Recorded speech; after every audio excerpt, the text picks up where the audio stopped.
And welcome back, everyone. Today we have a very special CLOL ESC League of Legends stream for you.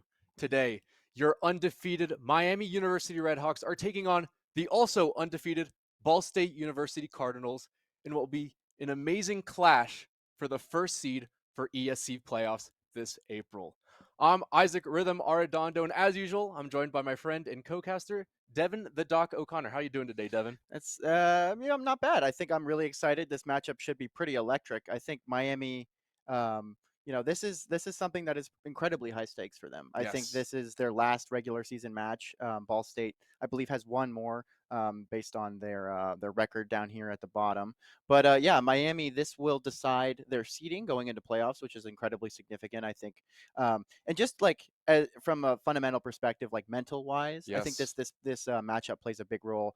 Because Miami already, on paper is pretty obviously a strong team in this league. But I think getting a mental edge, even if it's a close matchup, is going to be really helpful for both sides. And they're going to be going into what is lack of a better word, Titans here. Yes. Ball State, incredibly strong team. Really love what their program has done to put together these amazing players. The caliber of their roster is just mind blowing. Yes, their bot lane duo, their ADC, and their support are both challenger tier players, which means they're within the top 200 players on the North American server. And then their top, mid, and jungle are all master tier players. So this is a very strong team that the Redhawks are up against today. And this will be a true test of this team's skill. But before we go into such a tense game, we want to break the The ice. energy. Yeah, break the ice a little bit. We're going to warm up with the classic little lull like we did last game against Buffalo. So here we are. It's basically Wordle, but we're guessing champions. I think We're starting Ash again. I was thinking about this the other day. What? You want to go like a manaless champion that can played multiple roles. Manalist. That's like comes out in like 2016ish. Let's see. You could go Talia. Talia's mid jungle, but she's not but manalist. that's mana. Yeah. You could do an energy champion though. Kennen. He can't be played. He's not really played in that many roles. We'll go Ash. Ash is just a good start. Yeah, we'll start it's good Ash. mojo. What do we got here? So, whoa, human okay. Iceborne. So probably a human. Freljord. Oh, could be Freljord. Oh, not female. So I was going to say Lissandra. Yeah. Freljord and something else. Freljord. That to me seems like they've migrated somewhere and maybe originated in Freljord, which could be a bunch of different things. Could be It's male. Human. Male top lane. Maybe a male top laner. Like Trinimir's Freljord technically, right?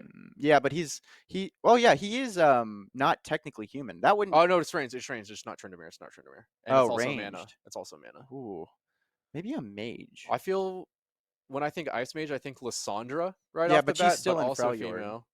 female. This one's tougher. This one is tough. Should we just go with a random top laner? Like not a Renekton angle, but like a who's a ranged top lane? Like a Quint? No, female. Human. Oh, this is tough. You could do Udyr maybe. Yeah, I like Udyr. Yeah, I like Udyr. Udyr could not ranged, but he's not ranged, but he gives us a bit more nuance. This will be a lot of information. Yeah, jungler. So he is jungler. So it's a human Freljord Ionia. Wait, male Freljord jungle human mana ranged Freljord Ionia. Apologies about the Intuit ad on the bottom there. But yeah, I think male jungle champions. Male that are also Freljordian. So it can't be Olaf. It's ranged. Right. Jeez. Gosh. That migrated to Ionia. When I think of ranged junglers, I just think of Kindred, and that's the only one I can think of. Oh, this is tough. Kindred. Elise is there. No, it's got to. We It's got. not Elise though. It's slash. It's sort human adjacent. Um, can't. It's ranged. It's not Jarvan. I'm trying to No. think Ionia now. Who's like an Ionian? Yeah.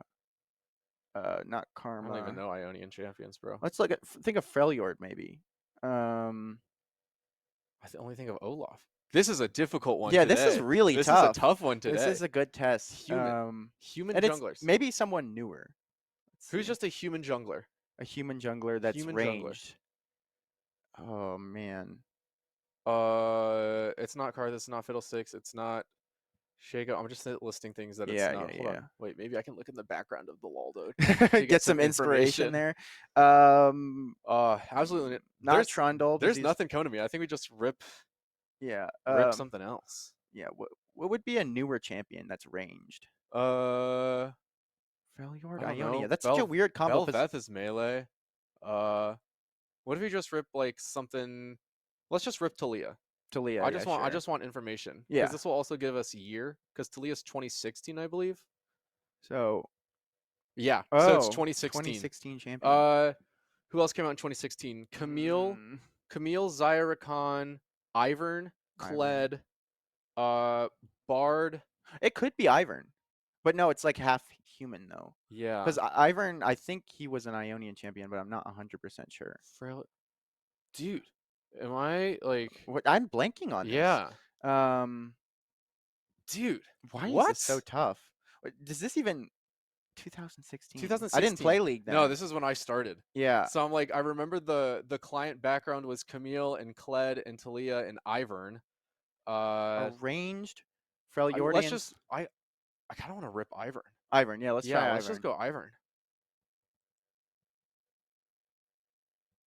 No way. No way. No way. Really? Yeah, because he He's started. Freljord? Yeah, so he started as a little bit of an interesting lore drop here. He started as a Freljordian like barbarian, and he cut down the What? super important tree in Ionia, and that turned him into what he is now, like the super friendly guy. It's Heimerdinger. We were just talking about this guy. We love this guy. It's what. Indeed, a wise choice. We were just quoting Heimerdinger right before this. This is awesome. Eureka! Lock it in, baby. Yeah, let's that's do it. Heimerdinger. Oh, that, You'll love to see it. That's my second cousin. You'll right love there, to actually. see it. Yeah, love that guy. Let's go ability. Yeah.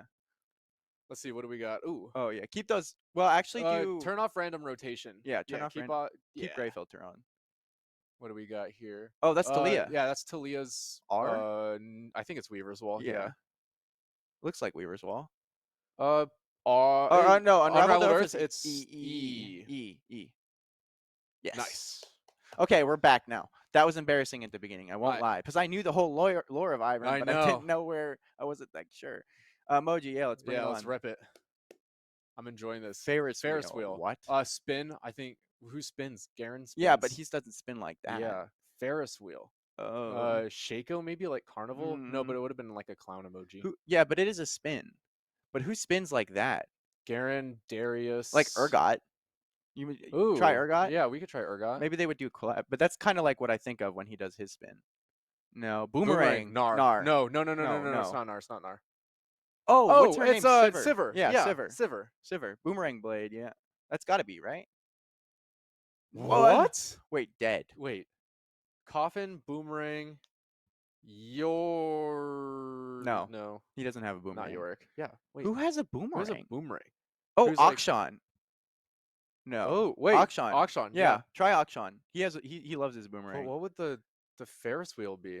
Is it his like wall hook thing? Oh, maybe when he spins around. Yeah, but that's interesting. That threw me off. That's a reach. Yeah, I don't like that Ferris wheel. I don't know. Splash art. That is. What the heck? Oh. I can't even see that. Oh. That is. I'm those hands. I want to say Renekton, but I don't think it's it. I don't even know what I'm looking at. I feel like I know what skin line it is. What? I don't know, but if I saw it, I would know. Does that make sense? Maybe. Renekton. Lock it in. Just try Renekton. Soul Reed. I need to zoom Soul out. Reed Renekton. Okay, that was tough. Each try zooms out. I feel like we didn't move. Yeah, it doesn't move at all. Gemstones. Oh, Varus. Try Varus. Ooh. Varus. Yeah. Oh, yeah. I know that one. Yep. That's Chris something. Here, click on the names. It's Blight Blight Crystal. Crystal. Yeah, Yeah, I knew it. that's good. I knew it. That's good. Man, I Wow, thought I was blind. pretty good. Pretty good performance from us Yeah, today. I mean the first one we just don't talk about Don't that one. talk about the Yeah. hybrid. To be fair, that's crazy. I think it's a sign that we got Heimerdinger because personally, Heimerdinger is I between love us the hybrid. champ that we Yeah, quote the most, and I think that that is a good sign of things to come during the stream. But like we said, I mean, Miami definitely has their work cut out for them in terms of this Ball State roster. They are so incredibly. The word I'd use is just like complete in each role. yes, Like they they are seem a like very they don't strong team. necessarily have a weak point that you can target. Um, all of them play really consistent champions that are going to be useful in any kind of draft. And there is some overlap. I will mention there's a couple of picks that I think of that may apply to both sides in terms of what they Yeah, might prio. But I'll leave there are that to also you. a couple picks where you just said like a lot of their picks will be strong throughout the game. There's one pick in particular that I think falls off really hard if Yes, they don't play well, and that's Pike. Pike. Yep. Uh, one of so Ball State has a backup 80 carry and a backup support along with their starters.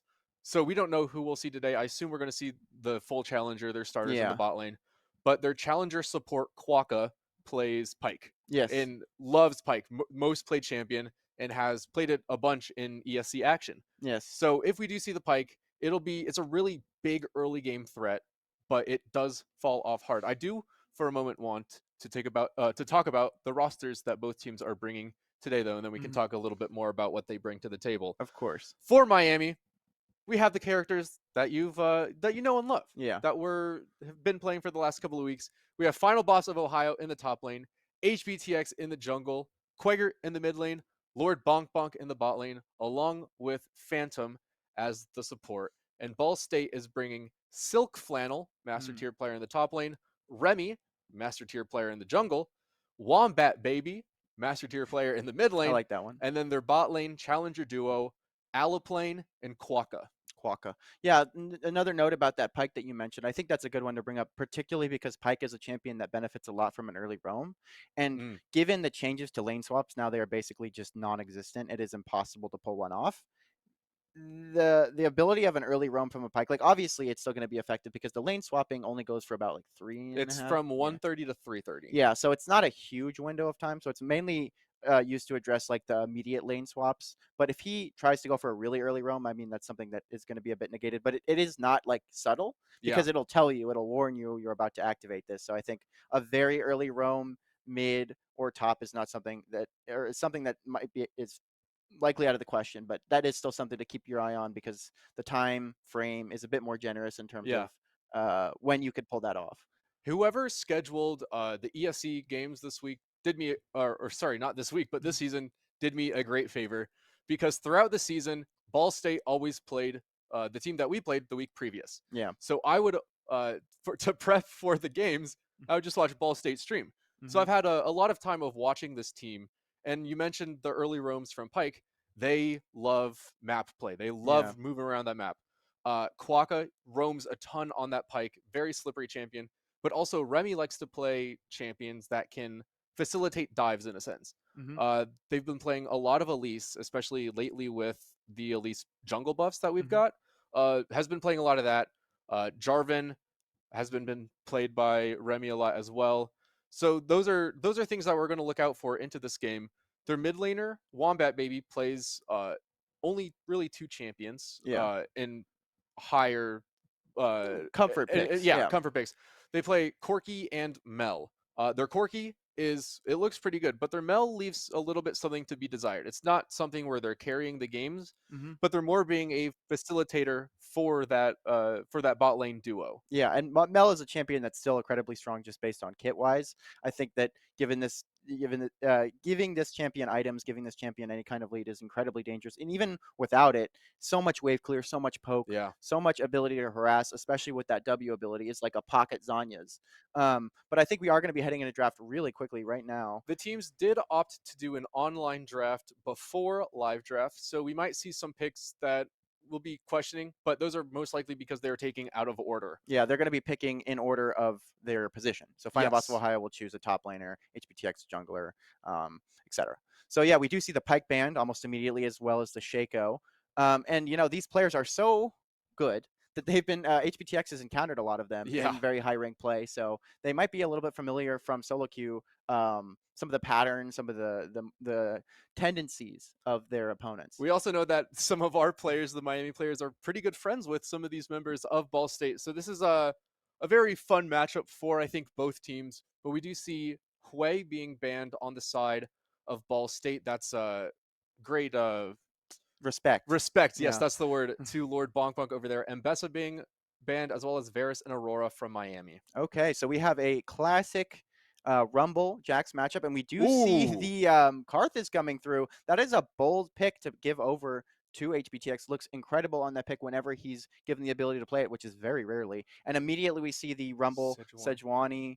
Sejuani combo along with the Corki. Yeah, so I've made a bunch of notes for this game about Ball State draft, but Rumble being a very big comfort pick for Silk Flannel, who also goes by Blaster 3. I'd assume that Corky's going to the mid lane. Yep.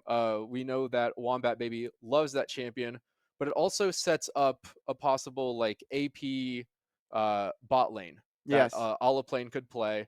So we'll see what they look here. Nautilus being banned out by Miami Interesting. alongside Fiora Yeah. from the side. Oh yeah, because they're not in the Out of right. order. Yeah, Yeah, yeah, out of right. order. Okay, so that Fiora ban was because they didn't know the Jax was coming.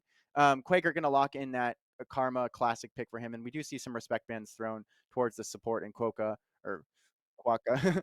Ali Plane gonna lock in that Kaisa pick that he's very familiar with, along Ooh. with the really aggro Blitzcrank. But we do see in response the Poppy locked in from Phantom, and we don't know exactly when the order of these picks, but Yeah. I really like the bot lane from Miami. I think they desperately needed some attack damage We given their were draft. we were talking about this before the game too.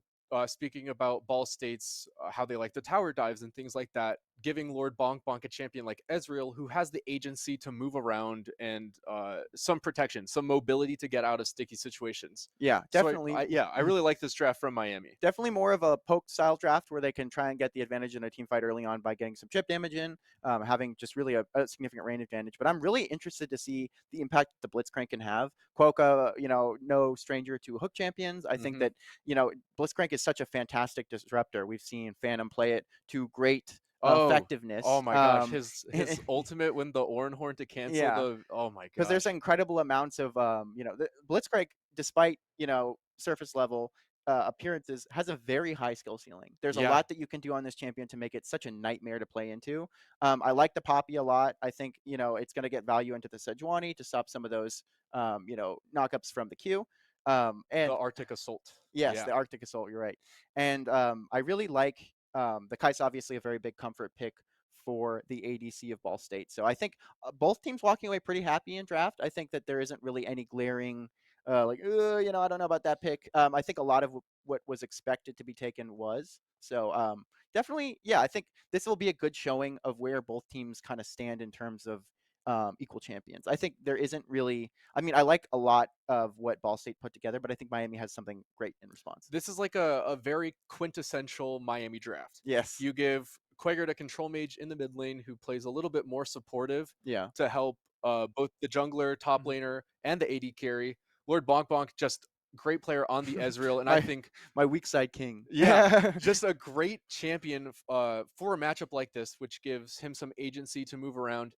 And we've seen Final Boss of Ohio on this Jax time and time again, just runs it up in the in the top lane. Yeah. Great player, but I really like this Poppy pick. Like you mentioned, it's going to help with the Arctic Assaults from the Sejuani and also from the Valkyrie for the Corki, preventing Corki from just being able to dive in there. But Karthus, something Yeah. that we haven't seen HBTX play in many, many weeks because it just keeps getting banned out. Mhm. So I think if HBTX is feeling good on this Karthus right now, which he probably is, he loves this Who champion. wouldn't? I mean, look at his track record. Yeah, Yeah. I think it's a great scaling champion which provides some agency and some security into this late game, and eventually we'll probably just be able to one tap the Kaisa and the Corki with the Requiem. Yeah, Kaisa has to play incredibly careful around these team fights, and I think that won't be any issue for a player of that caliber. I mean, this player has been ranked. Ali Plane has been ranked above Core JJ on the ladder, who Yes. is currently the player who is headed off to represent League of the Yeah. Americas in the first stand, which is Riot's first official tournament of the year. So this guy is no slouch. He No. he definitely is going to be Yeah. looking really good on that Kaisa. So that's something to keep an eye out for. Yeah, this Kaisa, I'm a little bit scared of. Currently, Ali Plane is ranked 144 in North America, above Core JJ, the best support in America, the best pro support in America, who's ranked 146. But I mean, this Blitzcrank too. I mean, if this Blitzcrank can land some hooks, it's going to be kind of a nightmare. But the Yeah. great thing about Ezreal, little pro tip for you, is you can stagger your E. If Hmm. you get hit by the Q from Blitzcrank, his hook, you can immediately E, and you don't get brought back the full range. Yeah. It's a little buffer. It's a small window and it's kind of tough to hit, especially if the Blitzcrank's in like Fog of War or something like that. Yes. But we will see if Miami can pull it off there in the bot lane, because that is definitely the biggest mismatch up, sort of, if you Yeah. look just based on paper. But I think Miami's bot lane has been incredibly strong. And I think the changes to the lane swaps and roaming and everything like that will benefit them in this case, because it seems like, we've mentioned previously that a lot of that more complex lane swapping play happens when the teams are at a lot higher level. Ball Yep. State, no stranger to that, really efficient with that type of play. So fortunately, Miami kind of got in the window where that is no longer there. But we'll definitely see what Ball State still has up their sleeve. Yeah, we were just talking about it with the players beforehand, but the changes that Riot made to the lane swap, Final Boss of Ohio worded it is that you had a fly in the house, and instead of swatting the fly, You they blew, decided to blow up the house. yeah, Lane swapping is pretty much pretty dead. dead. Yeah, You can have 2-man dives in the top lane and the mid lane, but you can't 3-man. If you have two non-junglers, turrets get so much resistance. they They last hit start for you. doing Yeah. 1,000% damage to minions and champions. It's pretty much gone. You do not want to be doing a lane swap or any sort of early dive of that You capacity. don't want to even be near there, because the buff No. lasts for a long time, or the debuff, I should say, lasts Yes. for a long time. It can really impede your laner's ability to even get even in the game, and get on started on an even footing. So yeah, I think both teams definitely going to be cognizant of that, simply because there is a big warning in your face if you decide to proc it, if they have not already seen it in solo queue. I mean, it's I everywhere. procced it yesterday while in the jungle doing like an early invade. It Oh. was it was so weird Oh, because invades. That's a good point. yeah. Yeah, that Oh yeah, yeah. Blitzcrank. Oh my Yeah, gosh. that is something that we have to keep in mind, because an early invade, I think definitely Ball State has drafted towards a composition that could Yeah. pull something like that to catch Miami off guard. So I think that's something maybe that is going to be less prevalent as well. Yeah, I didn't even think about that. With the Sejuani, with the Kaisa, the Corki, and the Blitzcrank, they have Ball State has a really strong level 1 invade. So we'll see what they choose to do here as we get into game 1 of round 13 CLOL ESC League of Legends, undefeated versus undefeated for the 1 seed. Yeah, I mean, well, Ball State still has one more game, but it is going to be a 5 stack here in the bush for Miami, and it looks like Ball State is responding in kind. A little Corky is coming over on my screen, but yeah, they're playing the vision really carefully.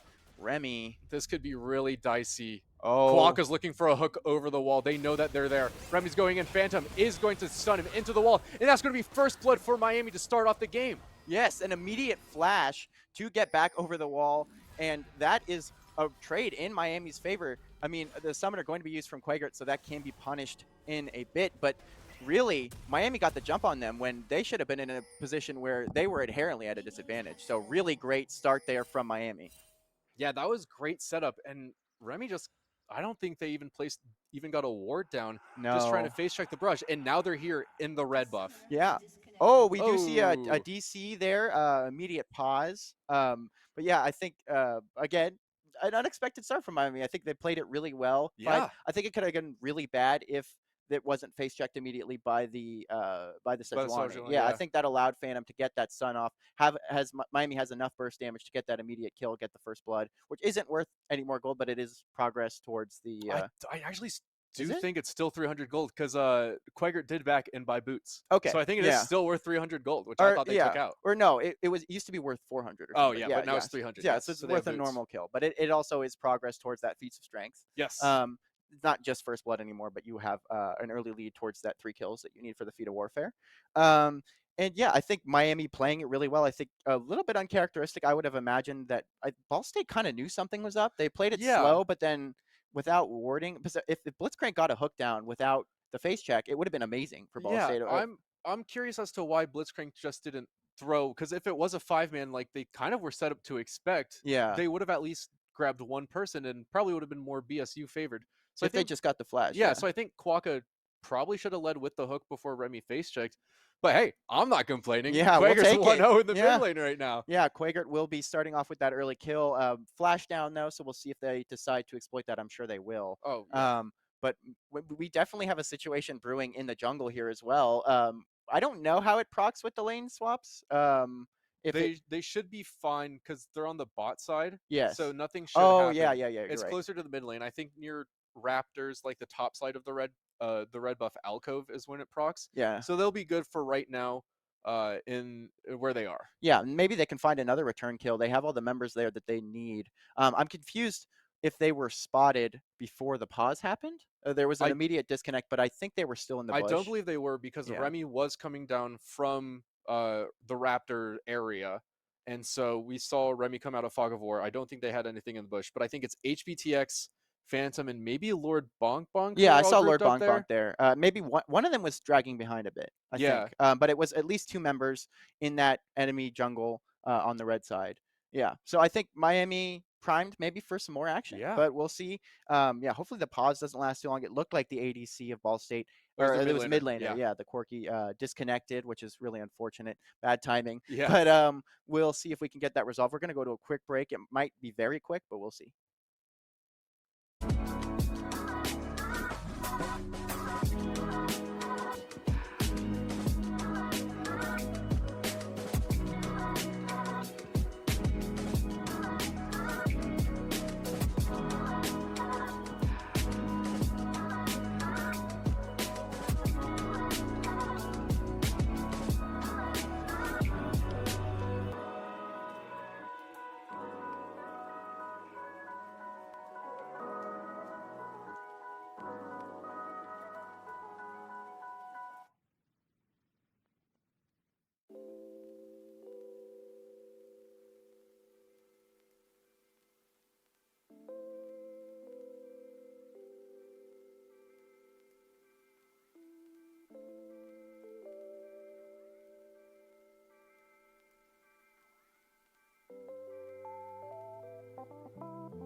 And we are back, but here we go. Remy caught out again. Exhaust being used, and I don't think there's anywhere where this Sejuani can go. Phantom's going to flash forward, trying to find something, but Lord Bonkwang with a flash Mystic Shock picks up another kill. Remy is not having a great start to this game. Wait, this is bad though. Phantom might be able to proc the lane swapping mechanic. There it is. We do see it pop up there for a second. And hopefully, I mean, Quagert now has it. Oh. And that is really disastrous. He's not going to get anything from these early mid lane creeps.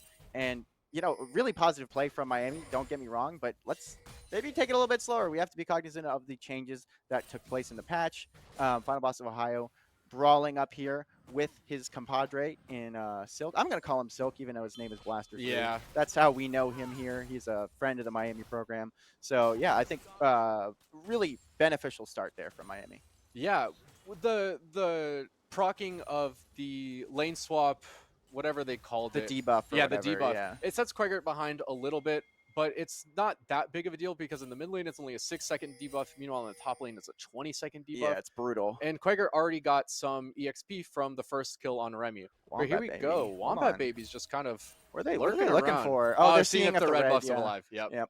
Yeah, that's a good thing to check for your jungler. Wombat Baby gonna take that roam. No real consequence there because of the debuff. Final Boss of Ohio pushing this wave in towards Silk, taking some damage from that E, the harpoon.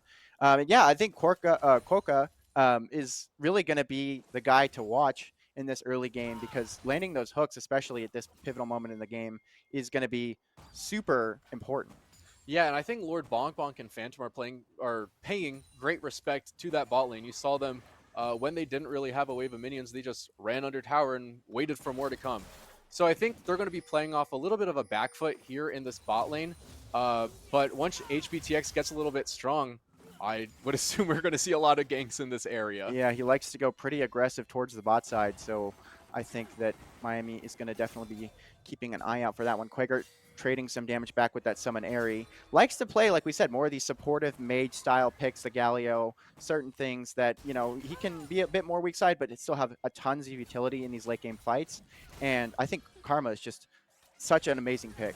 Yeah, we already do see Remy too pathing down towards the bot side. I think Remy's going to look for a little gank here, and Miami doesn't have any wards to spot him out. Lord Bonfont going to be engaged upon, but does have the arcane shift to get out of there. Will try to provide a little bit, but got hooked, and we have another pause. Yeah, so sorry. It seems like we have some more technical difficulties in that really tense moment. Yeah, It looked like a clean escape there, but the hook was able to land at the right. last second. But yeah, I mean, Miami playing it pretty well. Hmm. Obviously, the Blitzcrank is kind of that X factor, like we mentioned, where even if the gank was kind of uh, you know well played by Miami, he can just kind of turn things around in a second. Yeah, I don't think Miami had any vision on that Sejuani. I don't think they expected Sejuani to be there Mm-mm. either. Uh, so kind of a little bit of unfortunate positioning for Miami. Hmm. But I mean, now HBTX knows where Sejuani is, can start tracking that Sejuani, Hmm. and can honestly start taking control of this jungle. I do want to point out too that Miami does have 2 kills on the board too, so they're only one away from The the feat of feats. Yeah, warfare. feat Yeah. of warfare, 4 feats of strength. So hopefully Miami will be able to claim that in the coming minutes of this game. Yeah, that's going to be a big boon to whoever picks that up, simply because the boots are just great to have, good Yeah, stats, and just generally it's going to be uh, something nice to have, just especially because of this really tense kind of. I mean, it's not been a slow paced game by any sense because no, we've seen a lot of really good action, and I think that definitely favors Miami because they kind of want to run and gun, and they don't want to let this Kaisa just kind of sit right. back and scale. With these really safe picks around the board. I mean, the Sejuani is such an amazing facilitator who's going to be useful regardless of the game state. So I think Miami picking up early gold on a lot of their important players, a lot of the poke is going to be very beneficial. So we'll see what this pause ends up being. We're going to go into another really brief break, hopefully, and we'll be right back.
Hello, viewers. We have some unfortunate news. Ball State is unfortunately experiencing some tech issues on their end, and according to the ESC or CLOL rulebook, Yep. you are only allowed 10 minutes of allotted pause time. Yes. Per I think, I 10 think it's minutes to, for a series or for a for a game. series. Yeah. And they have unfortunately gone past that, so they will be forfeiting. Forfeiting. The first round, for the first match, sorry, and we will move to game two, Miami up 1-0. There'll probably be another pause up until the next match. Yeah, While they we'll go to a break here while players they're trying to talk figure about stuff out. So Ball State, hopefully they get that worked out. But yeah, I'm hoping the best. I feel like it would be really kind of leave a sour taste Oh in my my mouth if gosh. if it Yeah. were to end like this, because this was what we were promised, man. I mean, so many of you are here in the chat. There's a lot of excitement. Yeah. So I really hope that we can get something worked out. Ball State, please, and please stay tuned, and we will be back hopefully really soon.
Welcome back. I think we are free from the technical I difficulty hope so. shackles, what one would hope. Heimerdinger was not there. I mean, we had, for those of you that tuned in at the beginning of the stream, we did The the Waldle. the Laudel today, and we got Heimerdinger. He wasn't there to fix their tech issues. Nope. But yeah, we're seeing a relatively similar draft in terms of bans here. Aurora going to be banned in the first three from Miami. I like that. Silk going to lock in immediately that Fiora first pick. That's something that is somewhat of a contested pick between both of these top laners. Final Boss of Ohio. The Fiora in response, very much a skill matchup there towards the top side. HBTX once again getting his hands on this Karthus. Mm-hmm. And an Ivern is locked in response to maybe substitute the Sejuani from last game. And Corki, a familiar face in that mid lane, hopefully not moving towards his spawn again. That would be unfortunate. And Galio going to make it through the draft. Quagert really comfortable on that Yeah. pick. Is really kind of the definition of his supportive play style, being able to facilitate his great map movements with that level 6. And obviously we've beat it into the ground at this point, but like the combo with Camille and the Hextech Yep. Ultimatum is something that cannot be matched. It is just so great for picks and lockdown on an individual target, and even just in team fights, it is something that Miami has used to great effectiveness. Yeah, the teams did opt to do another web draft, so these picks aren't in the order. Corky was the first pick for Ball State University with Karthus, and then Lord Bonk's pick, which would be coming in here, the Ezreal to match it. Then it went Ivern and the pick that should be showing up right Yeah, here. we're not going to spoil We're not going to anything. spoil it. It was the Jinx. Ivern, then Jinx, then the Camille. Round 2 bans. Miami locked in the Galio, then Ball State locked in the Fiora top lane, and We'll what see. Quack is going to lock in I don't know here. yet. We don't. Oh, yeah, I have no idea what What? they picked Yeah. either. And then, of course, Miami picked our support last. Yes. Yeah. So it looks like both supports, both supports going to be locking in their picks here. I like the surprisingly, I actually do like the Alistar. I don't know how comfortable Quokka is on that pick, Yeah. but Phantom really kind of a quintessential pick on the Leona for him. This looked really amazing. If you told me what is a Miami draft, I would tell you to look no further than what is above my head right now. Yes. I think this is by far the most classic picks for almost every one of our players in terms of just Yeah, general comfort. I would say so as well. And I'm surprised a lot of these got through. These are generally picks that we see taken out at least some point in the draft within these 5 bands that they have. But yeah, I think the Ball State is taking a bit of a different approach in terms of their champions. I think the Ivern, it complements the Fiora pretty well. Can give a lot of sustain to like some of these squishier picks. It is going to be a bit of a struggle to peel for the Jinx, especially given the amount of dive and lockdown that Miami has on their team. I think any kind of squishy ADC that is kind of putting you in this protect the president Yeah. scenario like the Jinx is a classic example, the spacing needs to be immaculate. And that is something that we can, again, like we said last game, expect from this ADC. This is a person who is a caliber of a player that can is able to probably pull that off if in the right position. But it does need to go really right from the side of Ball State. And Miami doesn't necessarily have that risk following them around Mm-hmm. in terms of like pixel perfect amazing hands in these team fights. So I'm curious to see who can facilitate their draft a bit easier. I do really like Ivern. I think it's an incredibly strong pick, especially when you get past I like two agree. items. Yeah. It can totally turn the tide of a game in terms of being able to just give ludicrous amounts of sustain. But generally, I like it paired more with like a pick that is more like I like it with Fiora. Like I think Fiora, but like we saw it with Riven, or I think at some point. Yeah, Yeah, we saw it with it was a tough matchup for I believe yeah. it was the Riven because that was the first Kent State game. Yeah, and they Yeah. played it to great effectiveness just simply because of the amount of sustain that they could provide for these kind of like bruisery, already champions that are building a lot of like Yeah. life steal, a lot of sustain. So I think it is definitely something to keep an eye out for in terms of how this top lane matchup goes. It seems like there wasn't any. I mean, we had like kind of a brief first game there until the tech issues hit, Mhm. but it seems like it was pretty even towards the top side. There wasn't any Yeah, no, nothing was really yeah, happening up there. no crazy significant developments that we could ascertain from the matchup. I mean, we only were in the game for a couple Yeah, 4 minutes, minutes, yeah. yeah, and, until we had that unfortunate event. But yeah, I think hopefully this one, fingers crossed, goes according to plan. I think, yeah, regardless, hopefully we'll be getting a game to watch to Yeah. cast and for you guys to enjoy at home. So grab a snack. We're gonna take a quick break and we'll be right into game real soon.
Here we are hopping back into game. Ivern is skipping joyously into his jungle. And yeah, it looks like another stack from the side of Miami into this bottom side bush. So a bit of a, a break from last game. We do see that Final Boss of Ohio is there in the top side. I think they are going to be spotted on this ward, but they are going Yeah. to ping it out. So they know that they're on vision, but they are going to go and get some deep vision in return. And yeah, we do see Silk up here, just kind of guarding this river entry. Final Boss of Ohio, though, might get spotted in the bush, going to peel back a bit. I think definitely not wanting to contest that Fiora with the, or well, both laners have Ignite, actually. Oh my So gosh, yeah, they're going full aggro. Final boss, no flash, just TP ignite. So looking for something aggressive. But yeah, very different level 1 than what we had last game. yeah, definitely. I Uh think it was a bit more reserved. yeah, Remy Yeah. definitely learned not to face check any of the brushes around there. I think that mid lane ward was very smart. Getting Mhm. some nice vision, expecting the invade. But yeah, it's just going to be a really chill level 1. HVTX going to start on his blue side of the jungle, probably going to clear to top side, looking for Mhm. a way to get Final Boss of Ohio ahead. But yeah, Final Boss of Ohio just getting a nice leg sweep onto Blaster for Silk Flannel. But Yeah. yeah, pretty pretty Uneventful. Yeah. uneventful. Yes, When level compared one. to last game, I mean that's a pretty high bar, at least for the beginning of it. Yeah, but not much going to be happening towards the spot lane. I think Phantom is definitely going to wait towards that level 2, as Leonas tend to do. Lord Bonk Bonk looking great on the Ezreal last game, was about to get caught before we ended up pausing, but generally playing these 2v2s really well, trading damage back. I think the Jinx is a unique pick because it's very similar to the Kai'Sa, though, in the sense that you have to be very careful how you play out these team fights. Final Boss of Ohio, to take that riposte with the shield, the Hex type adaptive shield. And looks like the bot lane is getting pushed in as well. Yeah, the bot lane of BSU hit level 2 before Miami, so they paid a little bit of respect, backed off, kind of what we saw in that last game too. But as far as I'm concerned, Lord Bonk Bonk's still at 0 deaths for this series. So Yeah, I no, mean, he's was not killed before the game was. it looked close, Yeah, but no, it never happened. it never happened. I'd say. I mean, frankly, I don't even know where we're bringing it up. Wombat Baby gonna definitely be favored in the lane. No surprise there early. Galio takes a little bit to become that meatball we all know and love. Lord Bonk Bonk. Oh, but a hook shot. Final Boss of Ohio getting a nice hook shot onto Blaster or Silk Flannel after the use of the riposte. So nice little free trade there, getting a lot of good damage in. But yeah, like you said, the mid lane matchup is going to be a little bit more difficult for Quagger. Or Galio as a champion is more of a magic tank. Gets a magic shield from one of his abilities. And so going into an AD champion is a little bit harder.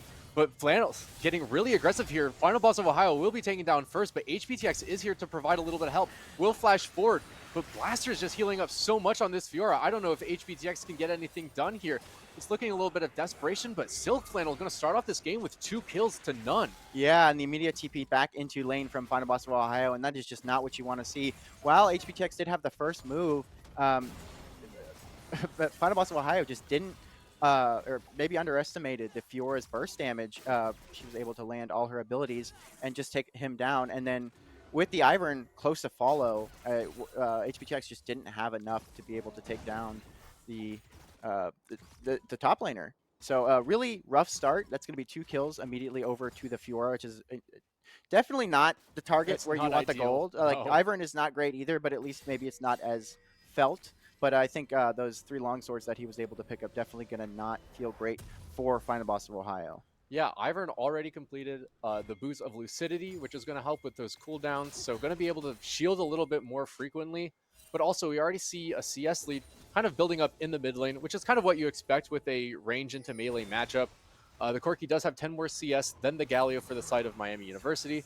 HBTX here on the bot side, maybe looking for a lane gang, trying to look for something. Yeah, it's a little dicey yeah. right now given the lane state and where the wave is. It seems like he wouldn't really have a way to kind of enter discreetly. Remy in the jungle going for a bit of an invade here on the Wolves. I don't know if they have a ward or if anybody sees them. Probably just going to smite them, up. take it, and is looking for the Gromp. Has Wombat Baby to support. HBTX knows they're coming, but Lord Bonk Bonk is right there along with Phantom, and they're going to look to collapse. Yeah, HBTX kiting back here, knowing that they may not have the numbers advantage with the missing mid laner. Galio on the way, but just not able to match the roam in time. No big plays happening as a result of that, and then Lord Bonk Bonk just going to be able to collect this wave while it's being pushed in.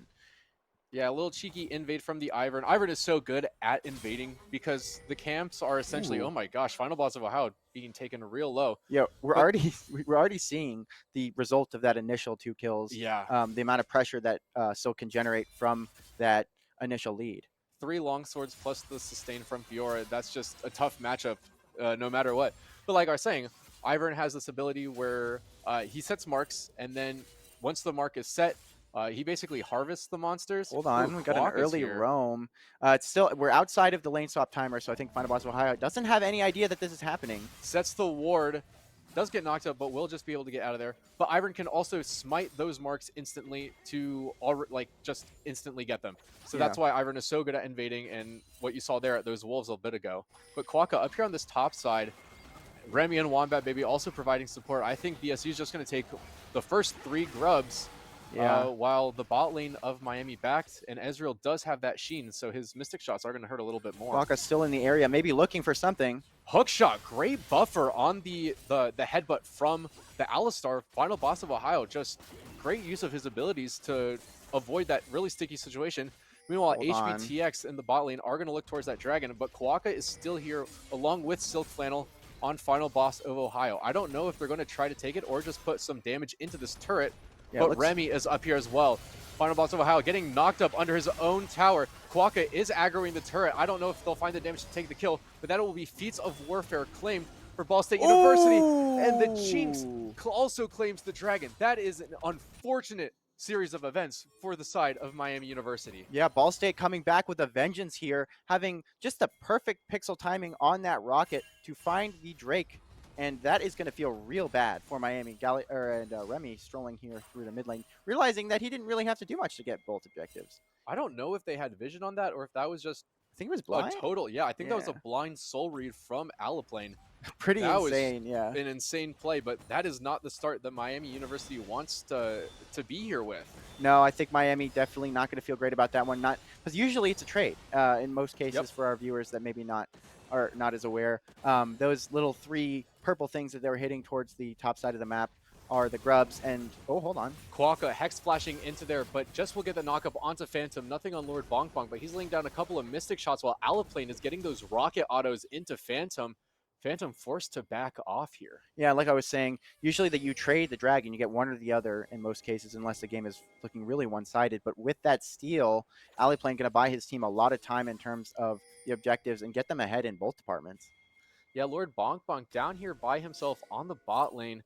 Might be in a little bit of danger if he steps up, but I think he's just going to play back. Meanwhile, a little bit is brewing around the topside Raptors. Quagger and HBTX are here and getting chased by Wombat Baby, Remy, and Silk Flannel, who have both roamed over there to provide some backup. Yeah, Wombat Baby, the amount of prio that he's able to generate, at least in this early game, is so insane. And we see HBTX kind of getting a taste of his own medicine in the sense that, you know, he's trying to go for these invades. He's trying to be aggressive, but Ivern is just able to walk confidently into his jungle without the help of Final Boss of Ohio kind of being a little bit neutralized in this top lane. It's really tough to play out. So he's just trying to stay up on CS, which he's doing a great job of, but Ivern definitely going to benefit a lot from these early items. Yeah, Remy doing a great job, too, of horizontal jungling rather than vertical jungling. Hold on, Silk Flannel's getting really aggressive onto Final Boss of Ohio. He just does so much damage that, honestly, this Camille can't really look to the Fiora at this moment. Yeah, and he might look for something under the tower. We'll see if his riposte comes back up. He might look for the grand challenge, but we do see Remy in the area. Remy going to provide a little bit of a stun, will root him up, and that's just going to be a quick and clean kill for the side of Ball State University. This is a really tough start for the Redhawks. Yeah, and with Fiora picking up that 4th kill at HPTX, only being here to clean up the wave and not finding anything on the return, it's going to be really tough for Miami to stop this Fiora in the current game state. Like, this Fiora is so accelerated, has the components building up for, I would imagine, a Ravenous Hydra. Such an insane split push item, combined with the early 3 grubs, it's looking pretty dire. Yeah, Ball State's looking to speed this game up. They are playing very aggressive, trying to get some good leads in, but Lord Bonk Bonk going to solo with Aliplane here for a little bit. Pretty even trade, but Aliplane does have a potion to kind of regen some of that health that was lost in the trade. And a longsword. Yeah, Phantom's here too. I think that Jinx does a lot more damage than the Ezreal at the moment with the BF sword and the longsword. Yeah, BF sword, longsword. And yeah, the Ezreal kind of put on an early CS deficit with the way that the lane has worked out. Alistar paying off in dividends in this bot lane. I think with the disengage that it provides and also the threat onto the Ezreal, it is just kind of a little bit deceptive in terms of what it can provide, and also like preventing the Leona from ever engaging. But we do see the just as I was speaking of him, he is there to force a flax out of HBTX, and Quagert isn't going to be able to provide much in response, and that might just be the 3 grubs given, or the 6 grubs given over to Ball State, which is exactly what you don't want to see. Blaster moving down just to make sure that they can secure this, but Miami wants to fight. Phantom, Lord Bonk Bonk, HBTX, Quagger, they are all here, but Silk Flannel's wrapping around the other side. Lord Bonk Bonk is going to get caught out. There's nowhere really for him to go. The heroic entrance trying to provide a little bit of safety, but he's just going to flash over the wall and pick up a kill. Meanwhile, the Alistar gets the kill onto HBTX. The Camille for Miami does take down Ivern, so they aren't having the smite to take down these grubs. Neither side does. Final Boss of Ohio still alive alongside Quagger, but it's looking really dicey. A triple kill for the Fiora, and this top lane matchup is not going well. Yeah, the hookshot going to get Final Boss of Ohio out of there by the hair of his chinny chin, but that is still, I believe, yep, that's going to be the 6 grubs picked up, but with only Ball Ball State giving 1 kill in return. I think they take that trade any day. Fiora becoming even more accelerated in these fights. We see already picking up the Ravenous Phaedra along with the Redemption on that. The Ivern. Yeah, the Ivern. It's going to be so oppressive if it wasn't already. I mean, that team fight looked relatively close at the beginning, but then Fiora had something to say about it, and Final Boss Ohio was able to pick up 1 kill in return. But really, it's just kind of a ball rolling that it's going to be really difficult for Miami to stop. Yeah, as soon as Silk Flannel got there, you really saw the tides change there. Yeah. I mean, this Fiora is 7-0. We're just 12 minutes in. And BSU, with the Grubs and the Dragon Stole, they do have feats of warfare. So that Fiora also has the upgraded Tier 2 Swifty Boots. Phantom is going to get caught out here by Daisy, but HBTX and Lord Bonk Bonk are both here. Meanwhile, Wombat Baby is, roaming down a little bit to provide some support. But this is a tough spot. I mean, it's already a 5, almost 6K gold lead 12 minutes into the game. Yeah, no way to fight. And it just looks like Miami's trying to play take back with this vision, but they would be running in blind, and I think they know that, and they kind of have to sack this second Drake, and that is a really terrible game state. Like, if it wasn't obvious before, I think they're losing control of any ability to get back to these objectives and maybe contest something. But they kind of have to cede full control over the map to Ball State, and they're really just in the driver's seat with this one. This is a very different story than, the 4 minutes of gameplay that we saw from map 1. But, we've seen Miami be put in these tough positions. Oh my gosh, I didn't realize how low that tower was. Yeah. But we've seen Miami be in these tough positions, especially in games against like Kent State, where one good engage changed the game. But yeah, this turret is getting real low, and I think Ball State might just try to melt it down. They will. Yeah, they have the 6 scrub buff along with Jinx is going to feel real nice when taking down these towers. Yeah. And Final Boss Ohio trying to fight back in the top lane here, but just at such a deficit in terms of golden items that any fight is going to feel a little unfair. Yeah, Final Boss of Ohio does have the completed Trinity Force, but doesn't have a real way to stop the healing from the Fiora. That is going to be the bot lane tower taken down for the side of Ball State University. And yeah, this is just not the matchup that the bot lane of Miami needed. No, I think that early lead from the Fiora with that second grub team fight just kind of devolved into all lanes at a deficit. I mean, we did see the early CS lead, not only in top, but as well as ADC. I think Jinx was already going to be a bit favored in how things are playing out. Hold on.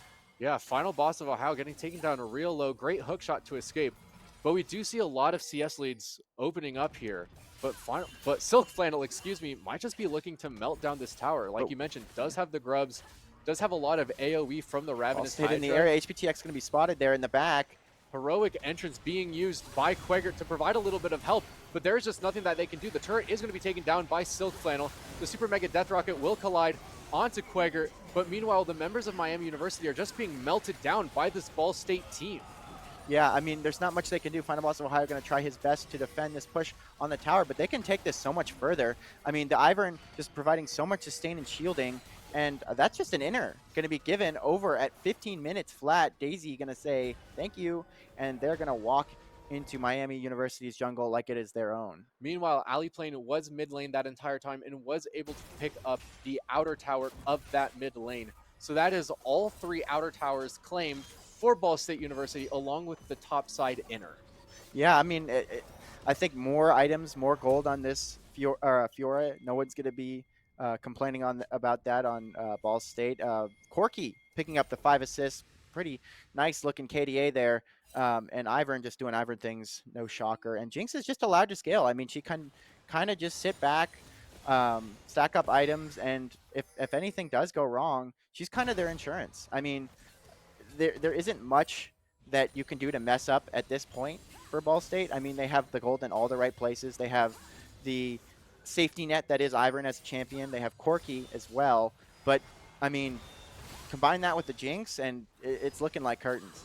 Yeah, Quaggart is here with Silk Flannel and HBTX, but Quokka is here to provide some support. The knockup will get onto HBTX, and is just going to get melted down by the Super Mega Death Rocket and all the other damage coming through from this Fiora. Going to pick up another 2 kills onto the side of Miami University, but there's no way to stop this healing. A lot of true damage coming through from Final Boss of Ohio will find the kill onto that Fiora, but meanwhile, Phantom is caught out by Quokka and the rest of the gang from Ball State University, and that is going to be a 3-for-1 for Ball State University. Yeah, and they do pick up that 1,000 gold shutdown. Maybe Quokka getting a little bit too cocky there, but looking for more. Headbutt Pulverize. X-Tech Ultimatum going to come out as well. And maybe Miami trading back. Lord Bonk going to find one. Or Final Boss of High actually got that kill. But overall, I mean, Wombat Baby was just getting to work on that top side. And despite it looking like, oh, okay, maybe they have some signs of life with that 1,000 gold shutdown, it's just tragic for Miami. They're going to be losing on all sides of the map, and just kind of a ditch effort to maybe see if they could get to crawl back into this game, but things are not looking to be kind for them. Yeah, and that is really tough when you're in a team fight situation like that for Miami, because as soon as Jinx gets one kill or one assist or one takedown of a turret, her passive, She gets she excited. gets excited, and she gets a huge movement speed buff and attack speed buff that stacks up to 5 times. And so, I mean, if you let this Jinx get one, what we call takedown in the game, Phantom. it's just kind of curtains. Phantom gonna get the grand challenge onto him, force flash out, but here comes Final Boss of Ohio and Quaker to provide some support. But Phantom just isn't tanky enough for this Fiora just yet. The redemption from Ivern is going to be used to provide a little, to dissuade Miami really for the true damage to get out of there. But And we Ball see State PK is going over. to claim the Rift Herald at 1757. Yeah, Ball State just adding that to the list of tools that they have to take this game into their hands once and for all. And they're rushing down the mid lane, probably going to drop that Herald right there. And HBTX, ooh, a flash. Going to get flashed on by Fiora and just gets absolutely melted. This is a raid boss of a Fiora. Lord Bonk Bonk doing whatever he can to just provide a little bit of damage, but he only has the Trinity Force done right now. Final Boss of Ohio gets the hook shot onto Quokka, and the the Daisy failed to go over the wall from Remy. So that's just going to be a quick pickup for the side of Miami University, but on the support is not what you want. Meanwhile, Wombat Baby just picking up the top lane inhibitor while all of this is going on. The members of Miami are still here. Silk Flannel getting real low. Final Boss of Ohio getting a nice hook shot onto Remy. Chunks it out for a little bit of true damage. But Wombat Baby and Aliphlane are taking another inhibitor for this base. This is a speedrun, honestly, from the side of Ball State University. And this is a freight train that has no stop, no brakes. Yeah, no breaks indeed. And it seems like whenever they notice that Miami is kind of sucked into a fight on the side lane, Final Boss of Ohio looking good on some of these scuffles is doing a lot of damage, taking Silk incredibly low, but the Ivern there to support. It's like that's a flip or a switch is flicked on in Corky's head, and he's like, time to push. He knows that his golden opportunity, because no one really can contest him on the side of Miami, to just take down these inhibs and play demolition in Miami's base. Honestly, the Fiora is strong enough at this point that a team fight can just be Quacko, Remy, and Silk Flannel, and they can still come out on top while Wombat Baby and Aliplane are, just free farming the side lanes and taking objectives. This is a really tough position for Miami to be in. At this point in the game, it's already, an 11k gold lead. We're 20 minutes into the game. It's going to be a Yeah. tough way to come back.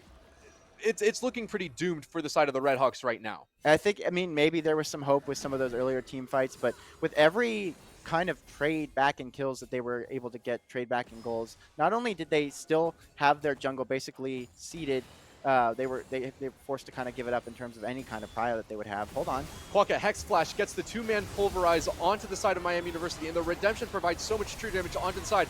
Meanwhile, the Super Mega Death Rocket from the Jinx just does so much damage to the side. Hiroka entrance point blank will knock up 3 members, but not much damage to come back from that. The Fiora does get a double kill. Aliplane is here, getting excited and laying down so much damage. But I think right now, that's just already going to be the game. It has been a 20-minute speedrun from the side of Ball State University, and they have had full control of this game. Miami University, from the start, didn't have anything that they could do, and that's going to be Ball State taking this second game, bringing the series to 1-1. Yeah, Ball State will equalize in a completely dominant fashion, finding everything they needed to in terms of their picks and in terms of their comp, playing it out very effectively. I think that pretty much across the board, they established a pretty commanding lead in every lane. I think that Jungle was playing incredibly aggressively, very well in tandem with their mid laner. I think Corky providing that early game prio was incredibly relevant in terms of how much Quagert could do on the map and really impact a lot of these plays and invades. And, Jinx kind of quietly was able to develop into such a threat, not really being perturbed as much with the Leona. I think the Yeah, Alistar provided such incredible amounts of value in yeah. terms of the laning phase into those snap engages into those team fights. And I mean, do I really need to say anything about the Fiora? I think, Yeah, that Fiora yeah, pick was really tough in the top lane. I think next game the Redhawks should look to I agree. ban that out. I also think the Galio matchup into the Corki wasn't the most ideal situation. No, I mean, despite Quager being really great at that Galio pick and really looking pretty great in some of the team fights where they were at quite a disadvantage, he had some great heroic entrances. I think, unfortunately, with the amount of prio that you were able to lose early game, Yeah, and you don't have that heroic entrance until level 6, and you're ceding a lot of control to someone who maybe shouldn't have it. I mean, Ivern should not have that amount of prio in terms yeah, of the early game and being able to just win on pretty much any scuffle and fight and feel confident to just waltz in. I mean, look at it. He was so happy. We saw it at the very beginning of the game. He was skipping around, and that did not change until the very end of the game when they cracked the Nexus open. So, yeah. yeah, Ball State will equalize the series 1-1. We will take a quick break. Stick around. We'll see if Miami can make the epic comeback or Ball States will close this one out.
And we are back for draft for game 3 with the undefeated versus undefeated CLOL ESC matchup with the Ball State Cardinals taking on the Miami University Redhawks. Yeah, I mean, after that kind of a one-sided game two, I feel like Miami going to be changing some things up in draft here. Hopefully, we do see the Fiora taken off the table. I like that adaptation. It looked pretty uh, really Miami scary last game. Miami has opted for blue side.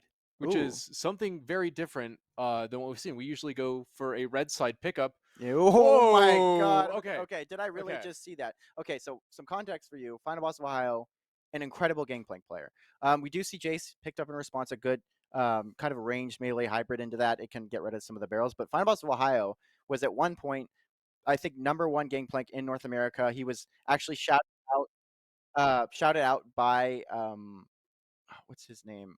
The crazy game. Who's the guy that's like really insane at Gangplank? Tobias? Yeah, no, it's I have no idea. the other guy. I don't know. Yeah, one of the best guys that is known for playing Gangplank. The name will come to me later. I actually tweeted about how he was so insane. HBTX on the Belveth as well. We love to see him on that pick. The uh, Sejuani, another pickup for Ball State, along with the familiar Corky. Um, Maybe not as much prio in the mid lane now that we have something that can actually auto trade. Yeah, That's pretty that'll good. be a lot nicer in that mid Yeah, lane matchup. I like Oriana for Quaker. It still has some of those supportive elements while having more of an impact on the early game. Yeah, and then the Belveth needs no introduction, but that is a turbo pick. That is yeah, Cassiopeia into our team.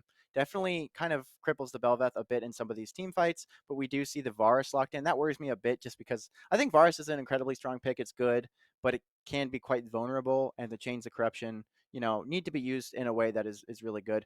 We see a Ooh, I Braum like that. I hover. like the Braum hover, I, especially into this Corky with the rockets. But yeah, the I think poke from I Jace. think the Varus is more of a Miami needs a little bit of a go button because the Belveth and the Gangplank don't have a lot of CC. So Yeah, now you have the Chains of Corruption. Now you have Shockwave. Now you have Brommel and Braum passive.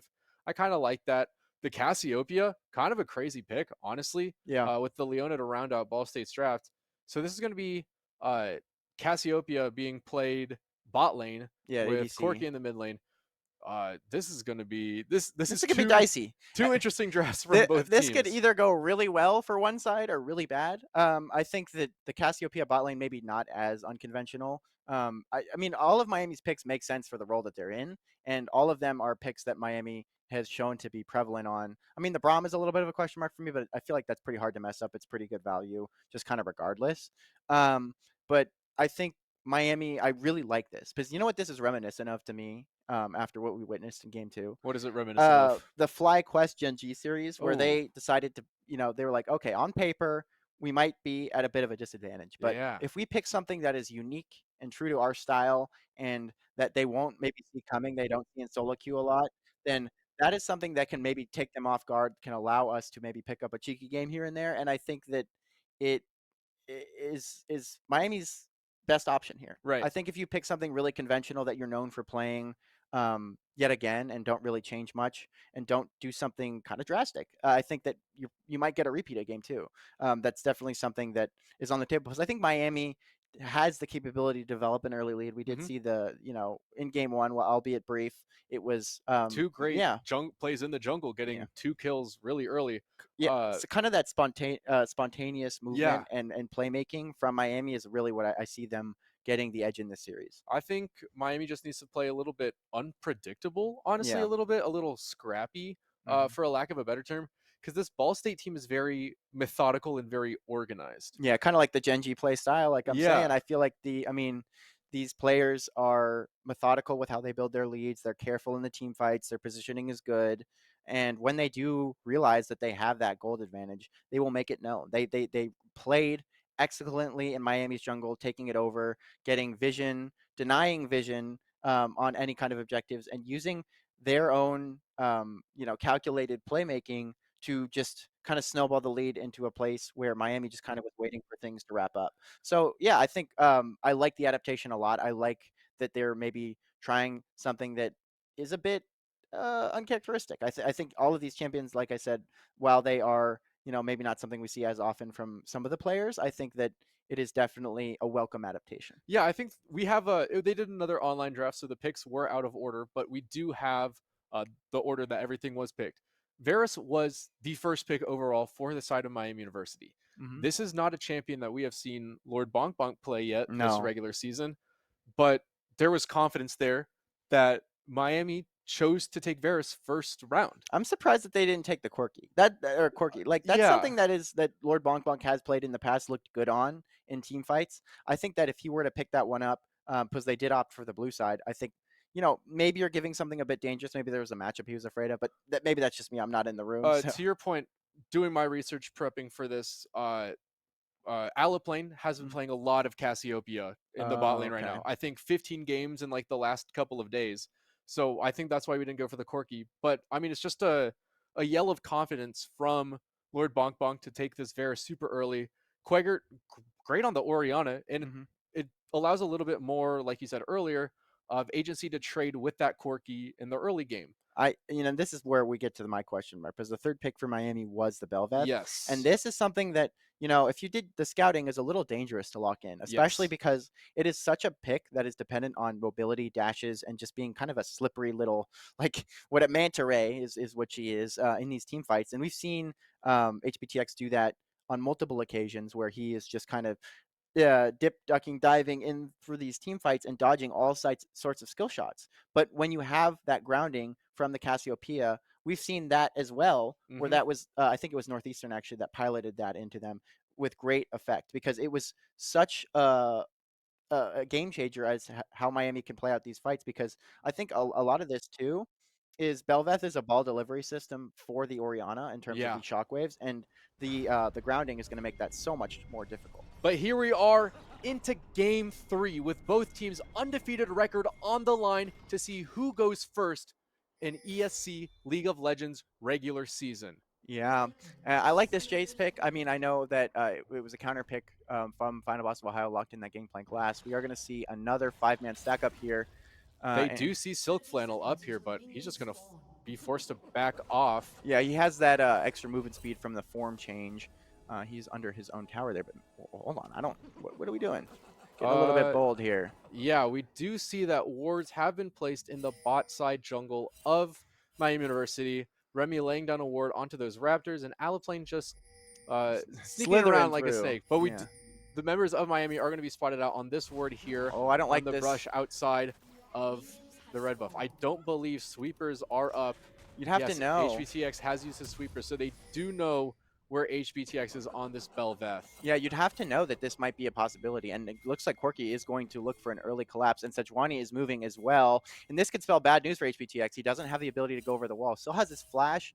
Going to be able to use that if he gets pinned Silk down. Flannel is coming down as well. They are going to look to jump Oh, HBTX right now. Quaggert, I think maybe suspicious Quaggert though. needs to step up to see them. Hold on. HBTX is going to spot them and will just dash out of there. Silk Flannel here I will think spot he's HBTX. gonna bite the bullet on this one. Gonna be backing into his own jungle, but hold on. He's playing the bush. Gonna spot that ward. It is able to pick that up, but he is going to delay his clear a little bit. He's gonna have to kind of kite back, see where he ends up going. Yeah, gonna definitely hurt his initial speed. Gonna prevent some of that tempo. Yeah, that's going to be a tough start for HBTX. Going to kill his tempo just a little bit. They know that HBTX is starting on the blue side rather than on those Raptors, as they do have the ward to spot that out too. But that's just unfortunate that the sweeper wasn't able to catch that out. Yeah, HPTX was playing that a bit wary. He was kite back a little bit, and good use of the bushes here to dissuade any kind of aggression. Ball State playing it a bit slow, maybe waiting for that level 3 with the Leona. And I like the Braum. I think I'm starting to understand the Braum now that Yeah. we're in game. I think it can uh, make some of that early aggression harder. But here, HBTX moving in, looking for a steal. He does find it, and he's chasing Remy down, taking him incredibly low. See if he can find a return kill. Does not. And that is the classic HBTX special. The early invade going to steal away that red buff after that early deficit. Yeah, and that's a great move for HBTX to pick up that red buff. Hold on. And another return trade damage by Lord Bonk Bonk, effectively trading blows with that Cassiopeia and Final Boss of Ohio on this pick he loves so much. Gangplank did recently get buffed. His AD scaling was improved, I believe. So nothing crazy. This champion kind of did fall out of prevalence until the Fearless draft in terms of pro play at least. But definitely something I love. To your point about now understanding the Braum pick, I'm starting to see it too. Oh my gosh. Speaking of seeing it, he jumps in there, puts the door up. Lord Bonk Bonk forced to flash. And now HPTX is in the area. Here, perfect timing. Alley Plane going to be lit up by that Ignite. And HBTX doesn't find the W. They're buying a lot of time trying to find it, and he does find the first blood. Are they going to be able to take down Aliplane, though, is the question. HBTX trying to find it, and they will. Phantom will secure that kill for Miami, and the door is up. And now HBTX may be looking for more. He does find it, and he's got the fully stacked Conqueror, but doesn't look for more, realizes that he can be taken down quite easily with a Q from Quokka. But that is going to be huge. But now Wombat Baby roaming down, maybe to see if he can find some kills in return. The auto goes down and flashes out to secure that kill on HBTX. 2 for 2 for both teams. But wow, just a lot of action happening here in this bot lane early. We saw Aliplane use both summoners to try to get onto Varus to get the kill, which eventually they did. But this is, like we mentioned, kind of a scrappy start from both teams. Just kind of desperation in a way. They're clawing for a win here. Yeah, both teams looking like they were ready to fight, and I think really well played there from Aliplane, to be expected from a player of his caliber. But HBTX here looking for more cheeky action, doesn't find it there in the jungle. Going to be knocking up, proccing his Conqueror, and he's looking really strong. Quakered here as well, but we do see Wombat Baby with the early rotation as well as Quokka in the area, and they got to move out very quickly. It's going to dissuade anything from happening there. I am getting really antsy out here in the studio. That bot lane action that we saw, the Quokka engage onto Lord Bonk Bonk, that was caught me way off guard. We're silver scrapes effectively. I mean, it's not a game 5, it is a game 3, but this is to decide. Well, I mean, we can't discount Northeastern. We can't. This is decide if Miami gets. Yeah, Northeastern is an incredibly strong team. Yes, and they are. They're going to be facing Ball State, I believe, sometime in the next week. But Quokka, a little bit out of position yeah. here. I don't know what's going on. Going for a dive. HBTX is not going to find anything, and the E is going to go wide as well. So no play going to be happening there. And it looks like the dive wasn't successful. Sejuani in the area to back him up. But like we were mentioning earlier, this Varus Braum is a lot more poke heavy, and Varus can very easily stack up Braum's passive alongside that Bel'Veth. So this is a really, I think the Braum pick is really strong here, and it allows a little bit agency for Lord Bonk Bonk to just poke out Aliplane and Quokka, so they don't have the full health bars to really dive over and over and over. And it lets Lord Bonk Bonk play at a little bit of a range. Hold on, no, Lord Bonk Bonk can't walk up too far. Might be punished, but does sense something's off. But, you know, he wants those minions. He might have to trade his life if he walks any further. I think that Miami needs to place a ward on that brush, because this is the second time that Quokka has hit in there and almost engaged. Yeah, I mean, just a little bit further from Lord Bonk Bonk, and that would have spelled his doom. No cleanse there, nor flash as well. And that is Void Grub's going to be going over to HBTX, but in return, they might get an easy dive. Quokka being taking a tower shot there. Chains of Corruption not yet available, but it is the Gangplank ultimate thinning out the way. Feet of Warfare going to be claimed there, and good attempt by Final Boss of Ohio to try to find something in return, but they aren't going to find anything. And that is another kill going over to actually the Leona on the side of Ball State. So it could be worse. Phantom finding Remy on these Krugs. Let's see. HBTX is in the area to maybe trade something back. Does find the knockup and the slow with the Braum Q. And it looks like just a spoon-fed kill for HBTX, and really like to see him getting ahead in this early game. But it is an even game. The Ball State team will pick up the feats of strength, unfortunately, with that dive. Well played again by Final Boss of Ohio to try and thin out that wave, but wasn't enough with all members. If the Chains of Corruption were something that were available, I think that would have gone very differently. I think if the Varus was 6, that fight goes very differently. But also, Quokka had turret aggro, and at the last second had the W shield from Leona, which prevented the death from the tower. Hold on, so it was very close. Hold on. Door goes kind of the wrong way. Grounded.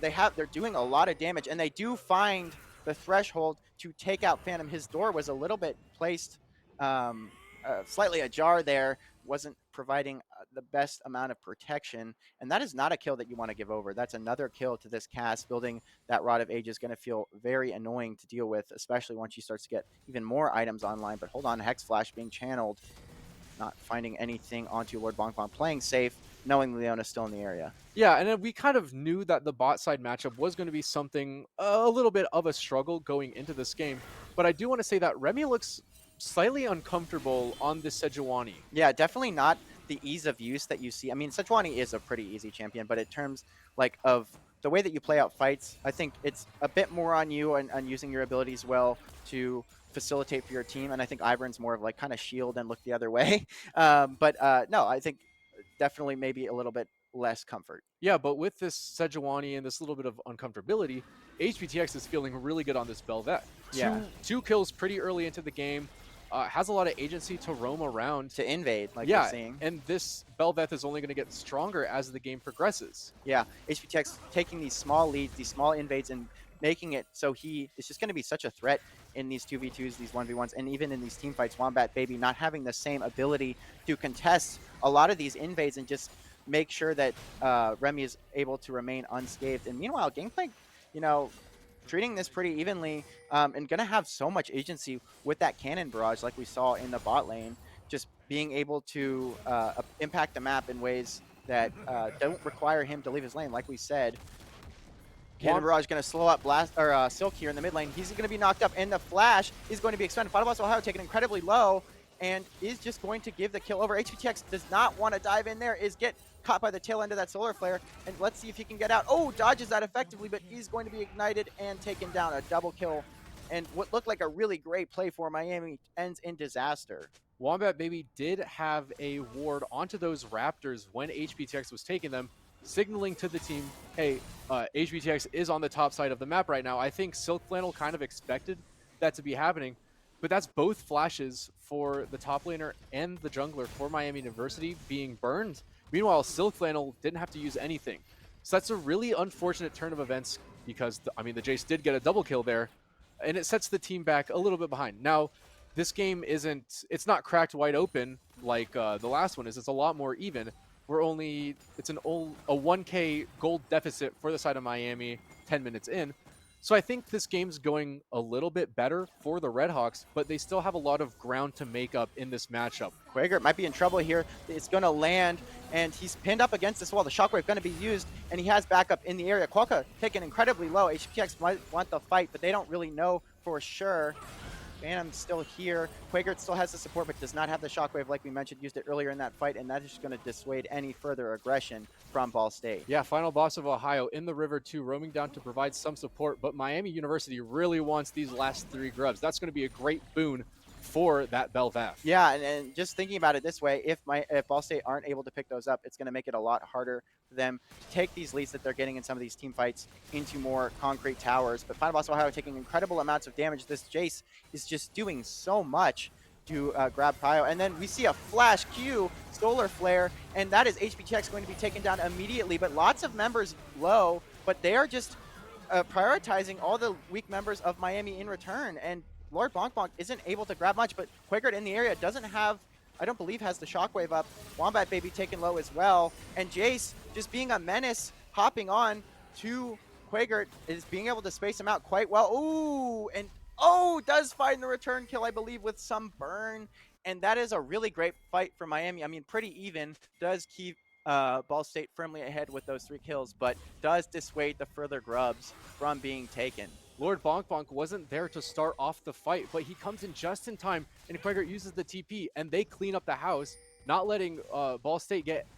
they got one of those grubs, but not letting them finish it off. Meanwhile, HPTX respawns, immediately runs back up, and as long as Miami gets 4, they get the grub buff. So we'll see if HPTX can take it here. Hold on, a flash stun there, but Phantom in the area. It's a 2v1. Quaker taken low. Going to be set on fire is Alley Plane, and the shockwave is going to be used, taken incredibly low, and Alley Plane will fall. That is a little bit of an overstep from Alley Plane, thinking he could find the 1v1 kill, and if Phantom wasn't in the area, that certainly might have been the case. And now, Final Boss of Ohio put in a difficult position as well.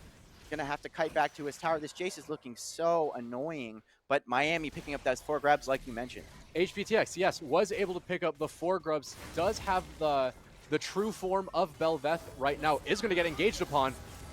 Yeah, it's taken incredibly low, set on fire, going to prevent the healing, and Poka going to pick up that kill, and Remy not really minding this Gameplank's damage at this point in the game, but maybe overstepping a little bit. Phantom here to back him up, but Miami not having much for the return.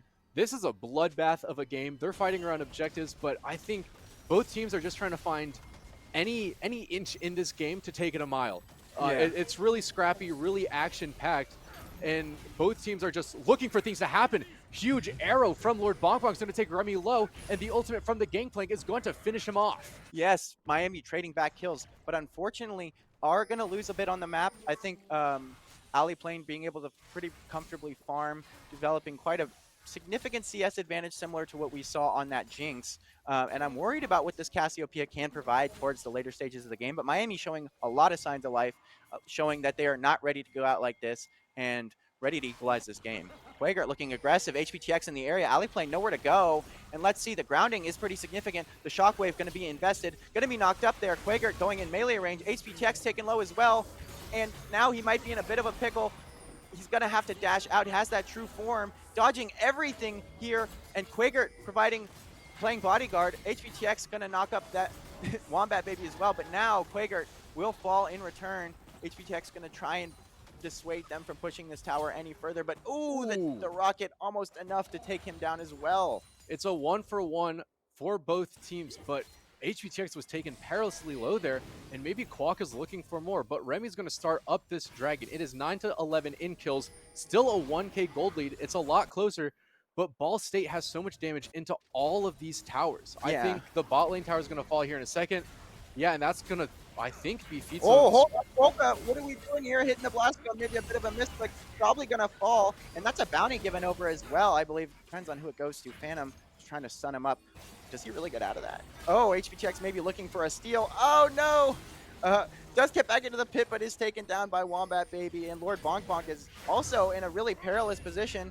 Gonna have to rely on Phantom to try and get him out of there. Ocean Drink gonna fall, Shock Blast gonna go through, and gonna flash to secure the kill. Meanwhile, Final Boss of Ohio hitting this top tower, but there is no plating up for him to claim.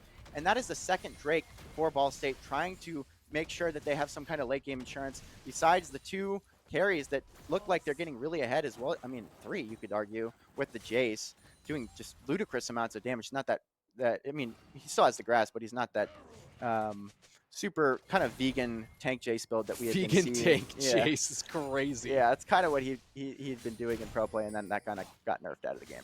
Final Boss of Ohio farming his way back into the game as well. Sits on a nice CS advantage, had the lane to himself for a little bit. But yeah, I think Ball State, overall macro-wise, looking really good.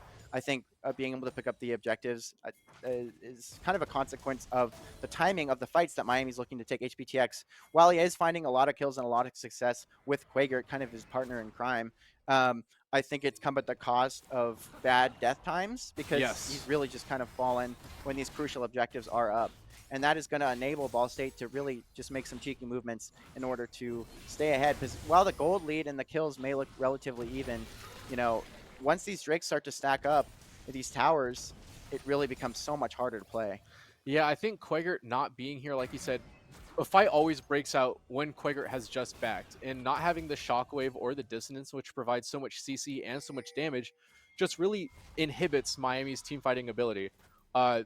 They're getting a lot of kills onto Remy, but the thing is, if you're killing, it doesn't matter, because, I mean, Remy's not CSing. It's I mean, we see over a 30 CS lead here in the jungle, and he doesn't really need to. I mean, it's his job is kind of to press R, CC, and just be kind of annoying in these team fights. But the real carries are thriving on the side of Ball State. They have the gold, the CS, the map pressure that they need, as well as the objectives to just make it that much easier for them to try and close this one out. But Miami's not ready to go out just yet. I think I've seen a lot of really good stuff from Lord Bonk Bonk on this Varus, having good position, maybe getting a little bit too bold, but Quokka maybe looking for more. Instant Cleanse going to be expended, the door coming up, denying so much of this pressure, and that is a great response. Lord Bonk Bonk not even going to lose any significant HP, but maybe I spoke too soon. The Rift Herald charge is going to be used. Phantom has to kite back, but HPTX is in the area. The negate, the Petrifying Gaze is going to stop HPX in his trap, but Quagert is now here. Shockwave going to be used. Phantom has to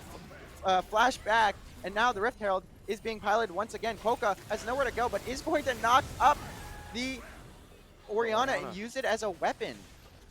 Yeah, there's just a tough fight for Miami University. I don't think Quagert was expecting that Rift Herald to be charging him instead. No. But a great TP from the chase. But that's the Petrifying Gaze really turned it around there. Alaplane stunning up 2 members of Miami, but then also throwing the Glacial Prison from Remy on top of it. They're locked up for 3 seconds. Yeah. But during that time, Final Boss of Ohio was able to take the top lane outer turret, but BSU is going to turn their sights to this dragon, the Infernal Drake that And will be spawning in the yeah. next couple of minutes here. That's sole point for them if they're able to pick that one up. Final Boss of Ohio doing his best. Whoa, Final Boss of Ohio picking up the Collector right now. I like it. Gangplank, obviously a crit user for sure. You know, you usually start more of that Trinity Force build for the laning and the sheen.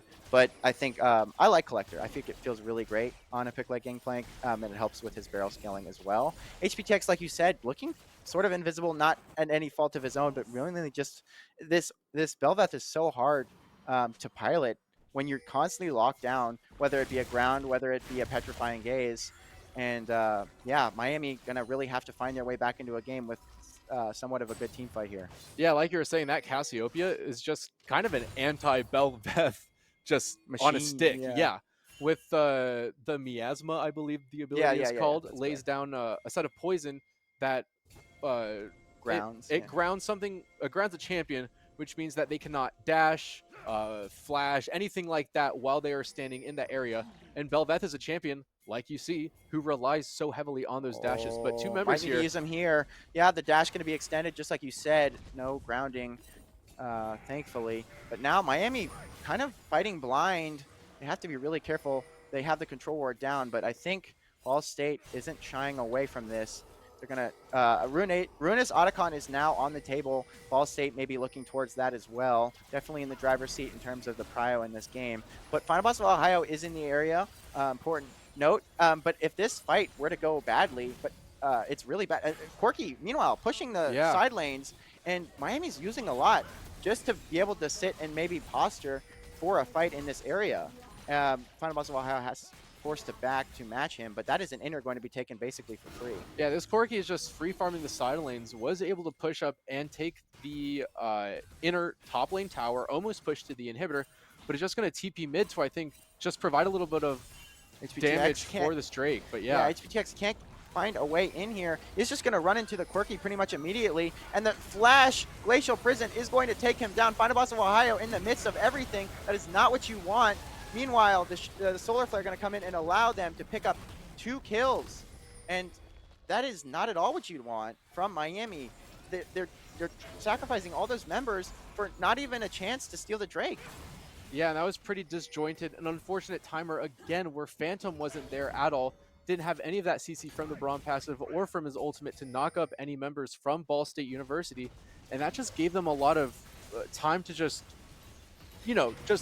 kill all these champions from the side of Miami University. It's a really tough position to be in for the Redhawks, but there's still a chance for them in this game. Yeah, they're not down and out yet. I think that they still have some scaling elements. I'm looking towards Final Boss of Ohio when he isn't in melee range. I think that if he gets some of these barrel combos up, it can be quite surprising the amount of damage he can get down, especially with that Collector online. Quagert as well, struggling a bit to find his footing in these team fights. And yeah, I mean, it just with the side laning that has been done so beautifully by Ball State, it seems like they're just naturally favored on all of these fights, especially when there isn't any kind of vision or presence from Miami. If we could have the observers go back to the gold graph or the gold for each champion, Wombat Baby, I believe, has 11,000 gold, which is 3K more than Quagert's Oriana, which is a full item and a half. Yeah, really. that is very This Corky is feeling really good right now and is really strong, and that's the effect of just allowing Wombat Baby to free farm on the side lanes. Yeah, Quokka, meanwhile, walks into the wrong bush, going to be taken down very low, and this could be big if he finds the pick here. Final Boss of Ohio, though, might be punished for it, does eventually find it onto Quokka, and now this may be the angle that Miami University is looking for. Glacial Pressure going to come down on HPTX, Petrifying Gaze used to great effect on to Final Boss of Ohio, going to be taken down, and now Wombat Baby looking to find more in this fight, dealing out so much damage. And now I think Miami is just going to be wiped off the face of Summoner's Rift. Lord Bonk Bonk trying to trade something back, but he's just going to be found with the Shock Blast. That is going to be a clean ace for the side of Ball State University. And again, on the start of that fight, not quite clean, but yeah, close enough. Miami University was missing some key players from their team. Lord Bonk Bonk wasn't there to start off the fight. Quagert was farming the bot side, was farming that bot lane, wasn't there to start off immediately. But this Cassiopeia, the Flash Petrifying Gaze getting 2 members of Miami It's tough out here for the Red Yeah, Hawks. because when it starts to look really good, the fight starts off looking very Miami favored. They're able to take down Leona. That's a big tool for CC gone. But then the proactiveness of Ball State as they start on this autocon allows them to immediately shift and be like, okay, we're down, but we have so much gold, so much in our kits, in our back pocket still, in order to make this fight so favorable. And now with that Ruinous Autocon, they get all of these flowers, all that adaptive force being taken for the entire team, an immediate inherent XP advantage that was already there already. And now Miami put in a very, very, very tough spot. Yeah, I think the effects of this Jace have gone they slipped a little bit under the radar. This is an 8-1-4 Jace who's, I mean, Shock Blasts are dealing so much damage to the back line and honestly to the front line of Miami University. This is just a really tough position to be in. It's a 7K gold deficit for the Red Hawks, and Ball State just has full control of the map. Hold on, Quagger getting caught out here. Yeah, Quager, wrong place, wrong time, going to be hit by that shock blast. Really has nowhere to go. Leona making sure he has no ability to kite back, and that is Quaker going to be falling on the side of the map, but now maybe they're looking for something in return. HPTX flashing, gonna dodge that petrifying graze just barely, but does get taken down. And now Quirky on the chopping block, but now has so much damage to deliver in return. Lord Bonk Bonk, is he going to be able to find the kill? He will, but he will fall. And that is two very important kills being picked up by Miami, but Baron is on the board. No ADC or any significant damage for, well, I mean, I would call the Jace the significant damage. And meanwhile, Superman is pouring into Miami University's base, but I think, yeah, I mean, they're going to pivot that into Baron. It will be, like I said, somewhat of a slow take because they don't have as much of that sustained damage. So we'll see maybe if, I mean, Miami's in really no position to do anything about this. HBTX still responding. Final Boss of Ohio is joining him in that gray screen. And yeah, I mean, Ball State is getting the tools they need to just close this one out. Yeah, this is the power of that Corky who has so much gold and so much funneled into him. That Wombat Baby is just doing so much damage in these fights. Even when, I mean, Wombat Baby's on 1/3 HP, can still take out a fully healed Lord Bonk Bonk on that Varus. Yeah, and this just makes me scratch my head more. I mean, I hope that Miami realizes that this Corky is such a crucial part of Ball State's success in these two matches, because I think, like, especially because Lord Bonk Bonk has shown that he's able to pilot this. Maybe it's something that they should have looked towards in draft.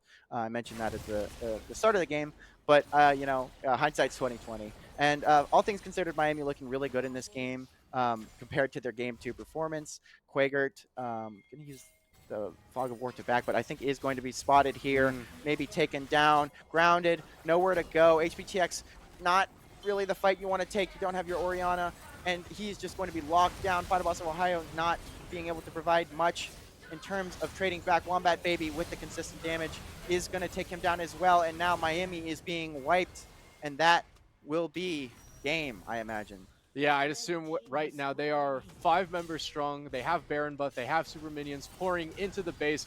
Ball State University, and honestly, a thriller of a game, is going to take it. They are going to go 1-2 on the day. Ball State, I mean, they aren't the 1 seed yet. They still have to face Northeastern in the coming weeks.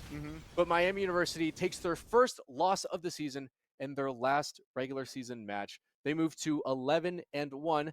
Meanwhile, Ball State moves to 11-0. But we'll see what that last matchup next week between Northeastern, and Ball State looks like. But that was a really difficult game and a really hard watch for us here in the booth. Yeah. If you're a Red Hawks fan. My BPM was not in a healthy range. I think that there was a lot. I mean, when you understand the strength of your adversary, like Ball State, we've mentioned it so many times across the course of this live stream. They are such an incredible team, and we saw it firsthand, the ability of them to take a lot of these plays and turn them into favorable map movements. We saw whether it be the Corky just hitting inhibs at some point, being in a side lane, getting turrets down, turning that into tangible gold, tangible items, and the gold leads that they were able to accumulate. If it wasn't in the ADC, it was the mid laner. If it wasn't the mid laner, it was the top laner. And man, I got to hand it to Silk. I mean, Yeah, you know, a Silk friend of the played really team, well today. friend of the team, but really just kind of finding all the angles that he needed to in order to look so dominant on pretty much a wide variety of these picks. Yeah. I mean, we didn't really see how that Rumble turned out first game, but I mean, pretty clinical stuff. Yeah, and I think I think the real power today was in their mid lane movement. I mean, Mhm. Wombat Baby was all over the map, and you'd kind of expect Alaplane on a challenger AD carry, challenger support to have a little bit more action in the game. No, they played s- it slow. But Yeah. they played it a little bit slower, just giving Wombat Baby time to really do all the carrying for the team. Yeah, they did what they needed to. I think they picked the picks that were looking good in the current game state in that draft. I think, you know, to be expected. I think we didn't really see that. You're right. That ADC, the quintessential ADC pop Yeah. off moment. We definitely focused more towards that mid top side of Ball State. But I think really well played. Congrats to them. They've Yes. had a phenomenal season. And yeah, I think Miami taking some lessons away from this first loss, especially towards that mid lane, and moving into playoffs. I think Miami has a lot to grapple with and maybe and definitely improve upon. I saw a lot of really Yeah. good plays from Miami. I think Final Boss of Ohio is still looking very strong in that top lane, being able to contend with the best of them. But yeah. To your point, I think Lord Bonk Bonk on the Varus looked really great, and I think it was Hmm. a safer option to play. But with that loss, we've already secured one of the top 3 seeds. It really Hmm. depends on that next week matchup of Ball State versus Northeastern. We have the head to head against Northeastern. Ball Hmm. State has the head to head against us. If Northeastern is to win against Ball State, we would be Northeastern, Ball State, and Miami would be the And a top three-way three tie. seeds Yeah. with a 3-way tie with the head to head. So we'll see how How how that that's shakes up. determined. Yeah, I don't really know how it works. We won't give you any info because we don't know. Yeah. But we will definitely let you know. And you can find all the updates that you need on our Twitter, redhawks.gg. Please check that out for any crucial updates because there will be lots to Hmm. come. We have a little bit of an off period in the coming weeks, but then we will be moving into the really exciting Yes. playoffs. So keep that on your radar.